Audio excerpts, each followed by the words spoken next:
This is really, I think, an unprecedented attack on Ukraine. Is that right? Tell us what's taken place. Well, it's actually the biggest attacks since the full-scale invasion, because during 5 hours, Russians sent 110 missiles and more than 30 drones on different places. It wasn't just one or two places, so all over Ukraine, even near Polish border. And actually, right now, when we speak, we have another air raid that started in the central Ukraine and in Kiev. So far, it took now 20 lives and more than 100 wounded. And the rescuers are still working, trying to find people under the debris. And I think it should be a wake-up call, another wake-up call to whole, civilized Western world, because when in Ukraine we see these articles saying that Putin is open to ceasefire, and then you wake up was the good that it sounds of the air defense working, worse than it just a sound of missile landing in the backyard. Yeah, another thing too that I wonder if we should not be waking up about is the slow pace of aid from the West and how it's impacting Ukraine. Tell us about that. It's not just about the slow pace, but also it's a sort of a time slot when different parliaments went to Christmas break, and the aid packages were not on vote. And of course, we understand that the work will continue in January, but I think Putin chose this time just at the end of the year, when there is a reluctance from some countries, and we value all the aid we already got, because if we didn't have the modern air defense, we would have 10 times more casualties than we had now, and probably we would not have electricity right now, because our infrastructure would be out. So far, it's good that we received the aid, but it's obviously not the time to stop.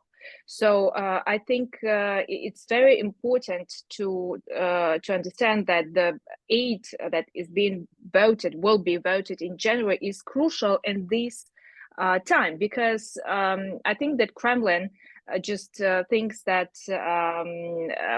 everyone is tired and it will be an easy pass, and then he will not stop in Ukraine. I mean, right now Poland is gathering the Security Council because one of the, as they say, unknown flying objects landed on the NATO territory, by the way.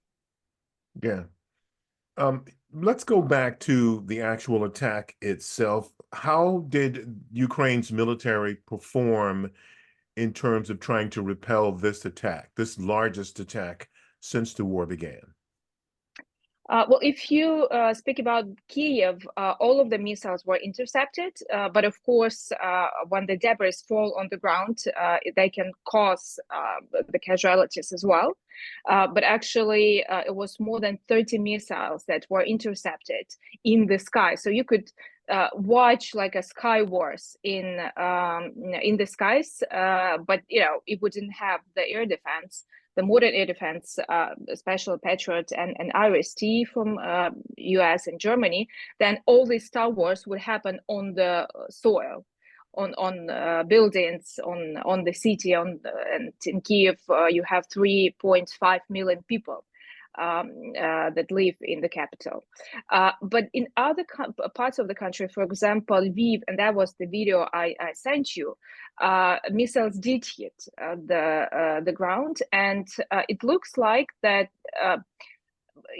again, the residential apartments were harmed the most. Schools were harmed the most. It's a good thing that we have Christmas break for schools and lyceums and universities, because there could be people in these schools.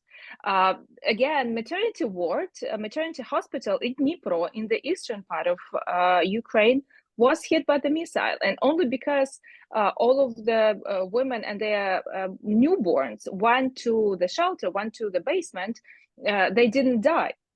Again, in Odessa, it's residential apartment, and people they just went out and saw that they don't have home, and everything is burnt. Yevhenia, a couple more really quick things.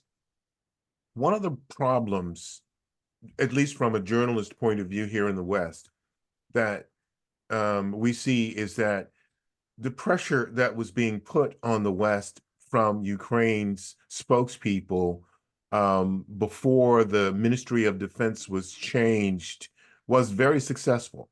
There were people every day that we were able to talk to find out what was going on directly from the Ministry of Defense. Since that time, we haven't been able to contact. We haven't been able to have anybody to talk to about this, to show the people here in Congress, to show people here in the Senate on a daily basis that this is what's going on straight from the mouth of Ukrainian military officials. So is there something that is being discussed or something that can be done to fix that, do you think? I think it's a mistake of Ministry of Defense if they do not communicate enough.